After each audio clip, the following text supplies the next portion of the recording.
আসসালামু আলাইকুম, আশা করি সবাই ভালো আছেন।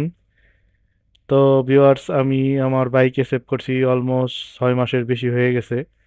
তো এর মধ্যে আমি আমার বাইকে কোনো ধরনের প্রবলেম পাইনি। টুকটাক আহ, আমি মডিফাই করছি, করার চেষ্টা করছি।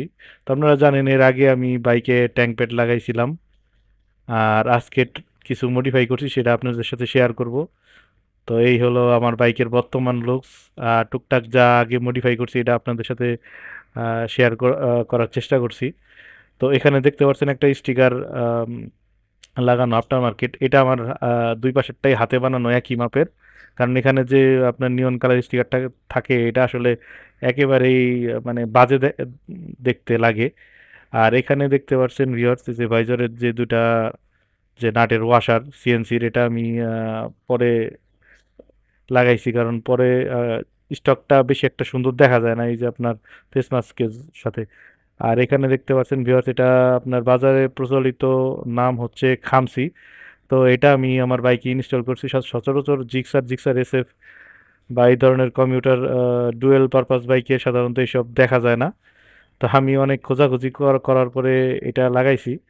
আমার অনেক দিনের স্বপ্ন ছিল যে বাইকে এটা ইনস্টল করবো। সাধারণত প্রিমিয়াম সেগমেন্টের বাইকের জন্য এই সমস্ত আফটার মার্কেট জিনিসপত্র পাওয়া যায়।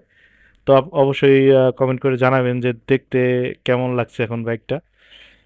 তো আমার কাছে কিন্তু ভিউয়ার্স অনেক সুন্দর লাগতেছে।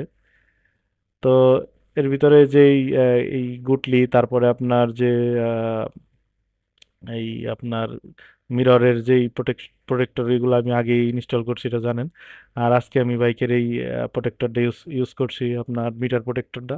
যদিও এগুলা কিন্তু ভিউয়ার্স দেখতেই সুন্দর, কিন্তু কাজে অতটা ভালো না, কারণ নিচে আপনার অনেকটাই ডিসপ্লে আপনার ব্লক হয়ে যায়। আর যাদের বাইকে ট্যাঙ্কিতে জং ধরে, তো তারা যে কাজটি আপনারা ভুল করেন সেটা হলো বাইকে কম ফুয়েল নেন। আসলে একটা বাইক নতুন অবস্থায় আপনারা যখন কিনেন, তখন যদি বাইকের ট্যাঙ্কি ফুল লোড করে রাখেন, তো এটা সবসময় চলতে চলতে জিনিসটা সবসময় ভেজা থাকে, যার কারণে আপনার জংটা আসে না। আর যাদের জং চলে আসছে অলরেডি, তারা চেঞ্জ করে আপনার এই পদ্ধতিটা অবলম্বন করতে পারেন, আশা করি উপকৃত হবেন। আর আর কি কি ধরনের ভিডিও আমার কাছে আশা করেন ভিউয়ার্স, সেটা অবশ্যই কমেন্ট করবেন। তো ভালো থাকবেন ভিউয়ার্স, আসসালামু আলাইকুম, আল্লাহ হাফেজ।